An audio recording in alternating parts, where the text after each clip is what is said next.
च्या अंमली पदार्थ विरोधी पथक आणि घटक 1 यांच्या पथकानं दिनांक 24 जुलै आणि 27 जुलै रोजी अंमली पदार्थ MDच्या अनुषंगाने कारवाई केली। त्याच्यामध्ये एकूण MD मेफेड्रोन हा अंमली पदार्थ 2 किलो 184 ग्रॅम मिळून आला, ज्याची किंमत 3,97,00,000 रुपये इतकी आहे।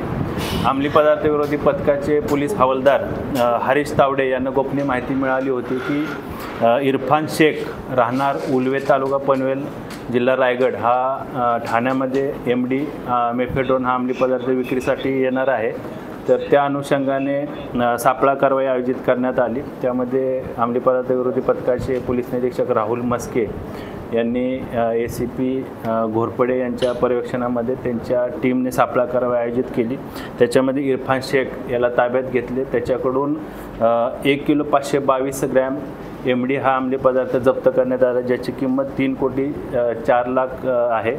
त्यानंतर दिनांक 24 रोजी घटक 1 चे पोलीस निरीक्षक सचिन गायकवाड यांना गोपनीय माहिती मिळाली होती। त्या अनुषंगानं ACP शेखर बागडे यांच्या पर्यवेक्षणामध्ये युनिट 1 चे सचिन गायकवाड आणि त्यांच्या टीमने सापळा कारवाई आयोजित केली, ज्यामध्ये शाहरुख सत्तार उर्फ रिजवान राहणार मंदसौर मध्य प्रदेश याला ताब्यात घेण्यात आले, ज्याच्याकडून 662 ग्रॅम वजनाचा MD अंमली पदार्थ जप्त करण्यात आला, ज्याची किंमत 92,68,000 रुपये इतकी आहे।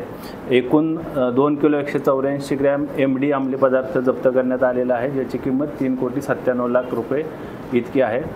यामधील आरोपींना मान्य न्यायालयाने 30 आणि 31 तारखेपर्यंत पोलीस कोठडी रिमांड दिलेला आहे। मध्य प्रदेश येथून जो आरोपी MD विक्रीसाठी आला होता, त्या अनुषंगाने देखील पोलीस टीम गुन्हे शाखेचं पथक हे मध्य प्रदेश आणि त्या अनुषंगानं जो माल मध्य प्रदेशमधून आलेला आहे तो कुठून आलेला आहे, कुठं बनवला गेला आणि इथं ठाण्यामध्ये किंवा मुंबई परिसरामध्ये कुणाला विक्री करण्यासाठी आला होता, त्या अनुषंगानं तपास त्याचा सुरू आहे। त्याचबरोबर अंमली पदार्थ विरोधी पथकानं जो आरोपी पकडलेला आहे हा राहणारा उलवे तालुका पनवेल जिल्हा रायगड इथला आहे।